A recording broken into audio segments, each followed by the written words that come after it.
Welcome to updates now. America Pennsylvania பகுதியில் 1961ஆம் ஆண்டு September 18 அன்று லோரி மற்றும் சார்ஜ் அப்படிங்கிற ஒட்டி பிறந்த இரட்டையர்கள் பிறந்திருக்காங்க.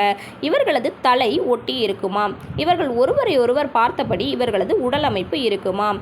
இவர்களது பண்புகள், பழக்க வழக்கங்கள் மற்றும் லட்சியங்கள் கூட எதிராகத்தான் இருக்கும் என்று கின்னஸ் உலக சாதனை தரவுகளை தெரிவிக்கின்றதாம். இருந்தாலும் ஒருவருடைய ஆசைக்கு மற்றொருவர் உறுதுணையாகவும் பக்கபலமாகவும் இருப்பார்களாம்.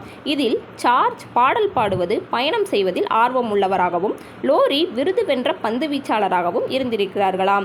இவர்கள் 30 ஆண்டுகள் கூட இருக்க முடியாது என மருத்துவர்கள் கூறியிருந்த போதும் தங்களது 62 வயது வரை வாழ்ந்து அனைவரையும் ஆச்சரியப்படுத்தியுள்ளனர். தற்போது ஏப்ரல் 7, 2024 அன்று அவர்கள் இறந்ததாக அறிவிப்பு வெளியாகியிருக்கு. அந்த வகையில் உலகில் அதிக ஆண்டுகள் வாழ்ந்த ஒட்டி பிறந்த இரட்டையர்களாக இருக்கிறார்கள் லோரி மற்றும் சார்ஜ்.